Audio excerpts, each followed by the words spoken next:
جو supreme court کو بھی مہیا کر دی گئی ہیں۔ الیکشن کمیشن نے پی ٹی اے سے ڈیٹا لیا، جو پریزائڈنگ افسر 20 غائب ہوئے تھے، کہ ان کے جو موبائل فونز ہیں ان کی جیو فینسنگ کی جائے، یعنی یہ موبائل فون کہاں سفر کرتا رہا اور کہاں اس موبائل فون نے قیام کیا۔ تو پتہ یہ 10 پریزائڈنگ افسرز کے جو ڈیٹا تھا وہ آ گیا ہے، وہ سپریم کورٹ میں دے دیا گیا ہے، اور اس سے ظاہر یہ ہوتا ہے کہ ان 10 کے 10 پریزائڈنگ افسرز کو، جن کے پولنگ سٹیشن 20 سے 35 کلومیٹر دور تھے ریٹرننگ افسر کے دفتر سے، جو سفر ان کو زیادہ سے زیادہ آدھے گھنٹے میں طے کر لینا چاہیے تھا، کچھ نے 13 گھنٹے میں سفر طے کیا، کچھ نے 12 میں کیا، کچھ نے 10 میں کیا، کچھ نے 8 میں کیا، کچھ نے 6 میں کیا۔ اور سب سے حیرت انگیز بات یہ ہے کہ یہ 10 کے 10 پریزائڈنگ افسرز کو ایک ہی جگہ لے جایا گیا۔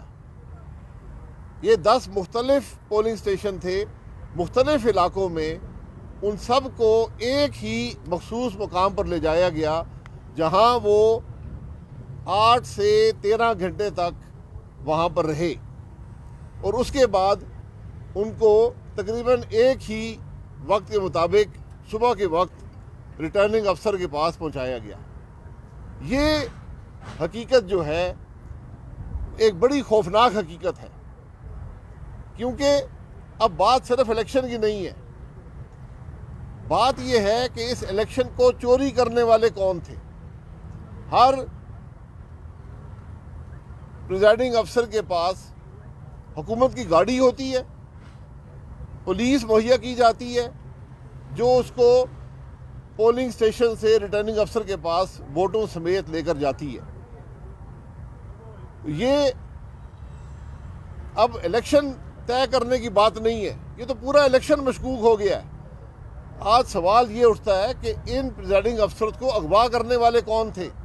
ہم پہلے دن سے یہ بات کر رہے ہیں کہ یہ اغوا جو کیے گئے، جو اب ڈیٹا سے ثابت ہو گیا ہے کہ ایک منصوبے کے تحت، ایک ترتیب کے مطابق ان پریزائڈنگ آفیسرز کو ایک مخصوص مقام پر لے جایا گیا، جہاں ووٹ تبدیل کیے گئے، اور پھر صبح کے وقت الیکشن کے ختم ہونے کے 12 گھنٹے یا 14 گھنٹے کے بعد ان کو وہاں پہنچایا گیا، اور یہ الیکشن چوری کرنے کی کوشش کی گئی۔ یہ تو پریزائڈنگ افسر وہ ہیں جو پکڑے گئے۔ اب بات یہ ہے کہ جو نہیں پکڑے گئے ان کا جواب کون دے گا؟ جو ان کو پکڑ کر لے گئے وہ کون تھے؟ وہ کیوں یہ کام کر رہے تھے؟ آج حکومت جواب دہ ہے۔ آج الیکشن کو ایک طرف رکھ دیں، آج سپریم کورٹ پر لازم ہے کہ پہلے یہ پوچھے کہ ان پریزائڈنگ افسرز کو اغوا کرنے والا کون تھا۔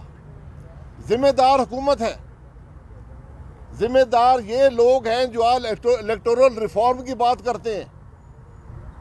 الیکٹورل ریفارم کی دھجیاں تو اس الیکشن میں بکھیر دی گئی ہیں، اور یہ وہی ماڈل ہے جو 2018 کے الیکشن میں استعمال کیا گیا تھا۔ یہی تماشا تھا، یہی سرکس تھی کہ آر ٹی ایس بند ہو گیا، پریزائڈنگ افسر غائب ہو گئے، ووٹیں کہیں اور لے جائی گئیں۔ لاہور کے بائی الیکشن میں یہی چیز کرنے کی کوشش کی گئی۔ میں خود وہاں موجود تھا۔ سعد رفیق صاحب کے پریزائڈنگ افسر ووٹوں سمیت وہاں سے جا رہے تھے۔ ان کے ساتھ کس کی گاڑیاں تھیں؟ رینجر کی گاڑیاں ساتھ لے کر جا رہے تھے۔ جب لوگوں نے مزاحمت کی، پھر جا کر وہ الیکشن کا معاملہ جو ہے سعد رفیق صاحب کے حق میں ہوا۔ تو آج ہم نے کچھ سیکھا نہیں ہے، وہی ماضی کے تماشے ہم پھر ڈسکا میں آزما رہے ہیں۔ ہم یہی کہتے ہیں کہ ووٹ کو عزت دو۔ یہ بات کہاں پر گئی ہے؟ اگر ہم امانت میں خیانت کریں گے تو وہی حالت ہوگی جو آج ہمارے ملک کی ہے۔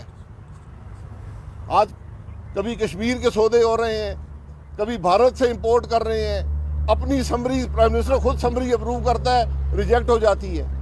جس پرائم منسٹر کی سمری کابینہ ریجیکٹ کر دے وہ کابینہ کا ہیڈ نہیں رہ سکتا۔ یہ عمران خان کو پتہ ہے یا نہیں پتہ؟ اس پر اس کے اوپر اس کی اپنی کابینہ نے عدم اعتماد کر دیا ہے. تو آج یہ سرکس، یہ ساری سرکس یہ الیکشنوں سے شروع ہی ہوتی ہے. یہ ڈسکا میں سرکس لگی ہے.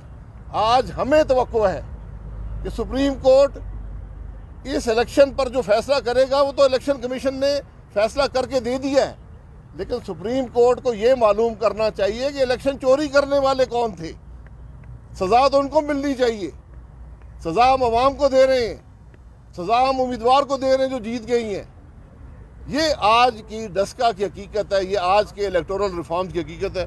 احسن صاحب جی، میں صرف شاہد صاحب نے جو کہا ہے اس پہ یہ اضافہ کروں گا کہ NA-75 میں یہ بات اب ثابت ہو گئی ہے جیو فینسنگ کی رپورٹ آنے کے بعد کہ سرکار نے، حکومت نے منظم منصوبہ بندی کے ذریعے دھاندلی کی ہے. عوام کے مینڈیٹ پہ سوچے سمجھے منصوبے کے ذریعے منظم ڈاکہ ڈالا گیا ہے. یہ ایک بہت بڑی سیریس بات ہے. پاکستان کا آئین عوام کے ووٹ کو ایک سیکرڈ ٹرسٹ قرار دیتا ہے. یہ پہلی دفعہ ہوا ہے کہ کسی حکومت کی طرف سے منظم دھاندلی کرنے کی سازش پکڑی گئی ہے. اگر یہ 20 پولنگ سٹیشن تک کوئی انفرادی معاملہ ہوتا تو اسے 20 پولنگ سٹیشن کا معاملہ کہا جا سکتا تھا. یہ ایک منظم سازش، حکومت کی کانسپریسی پکڑی گئی ہے. لہٰذا یہ اب 20 تک اس کا دائرہ اختیار نہیں ہے. یہ سارے کے سارے 350 پولنگ سٹیشن پر نہ جانے حکومت کس کس طرح انتظامی مشین کے ذریعے اثر انداز ہوئی ہے.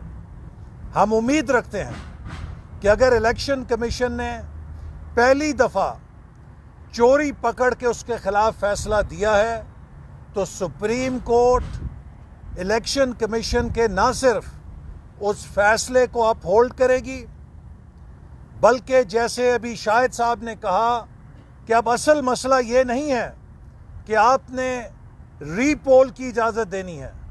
اصل مسئلہ یہ ہے کہ جیسے پاناما ایک فرضی جو رپورٹ چھپی تھی اس میں سپریم کورٹ نے اتنی زیادہ ایکٹیویٹی کی کہ جی آئی ٹی بن گئی، 1 مہینے میں جی آئی ٹی رپورٹ دے.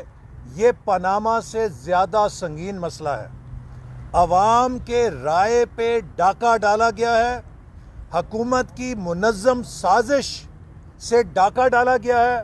میں امید کرتا ہوں کہ اسی طرح سپریم کورٹ اس بات کی نگرانی کرے گی کہ جب تک وہ لوگ ذمہ دار جو اس ڈاکہ ڈالنے کے پیچھے تھے پکڑے نہیں جاتے، یہ معاملہ ٹھپ نہیں ہونا چاہیے.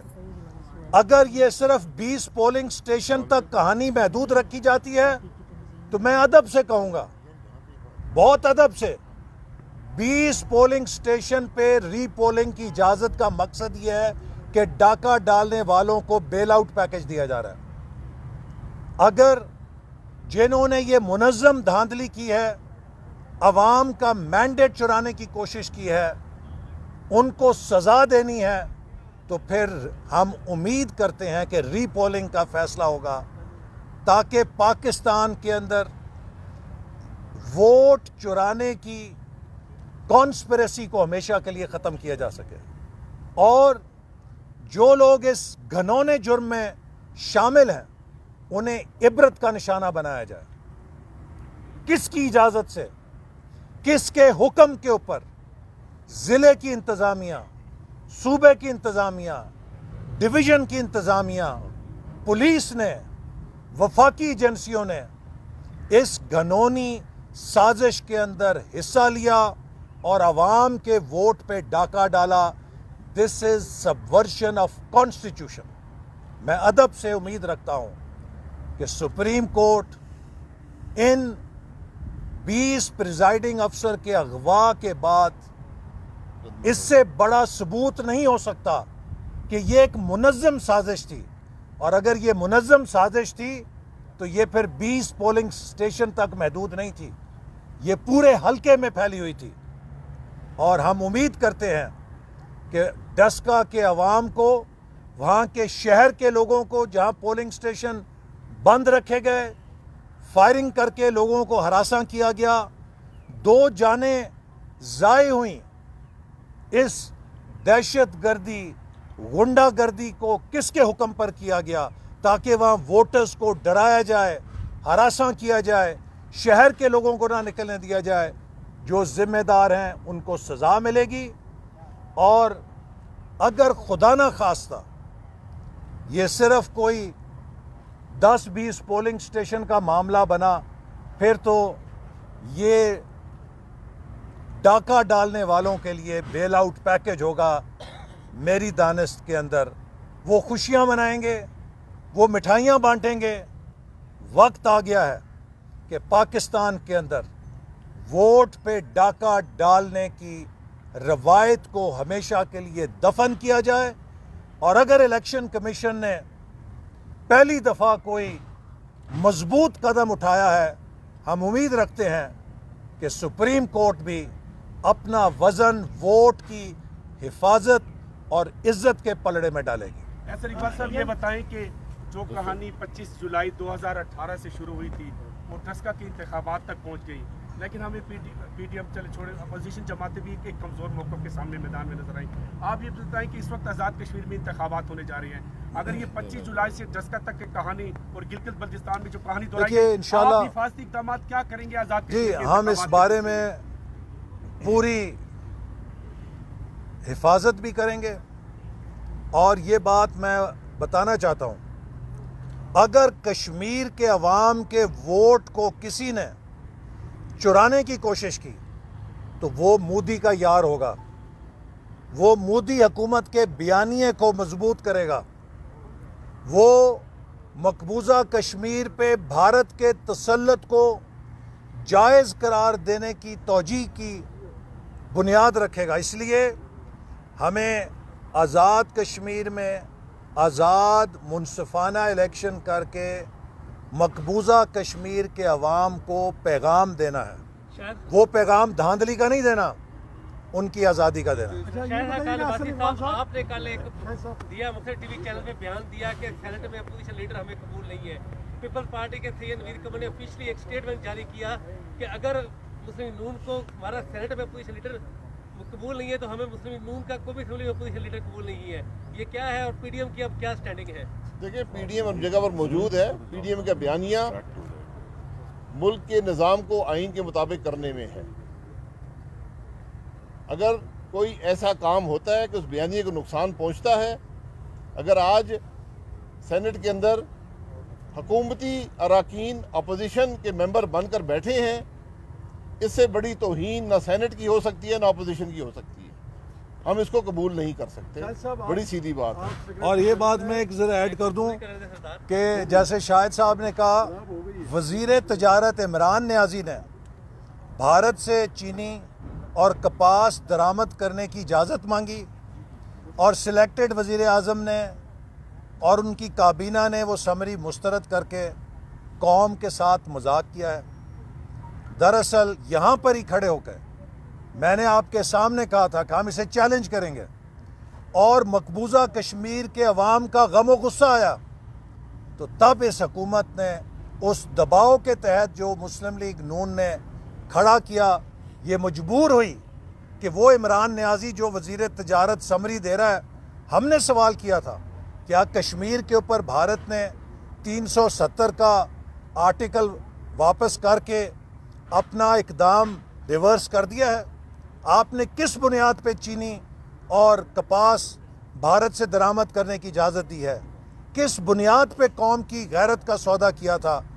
یہ عوامی دباؤ تھا، مسلم لیگ نون کا، پاکستان کے عوام کا غم و غصہ تھا، جس پہ یہ حکومت گھٹنے ٹیکنے پہ مجبور ہوئی ہے، ورنہ انہوں نے پاکستان اور کشمیر کا سودا کر دیا تھا۔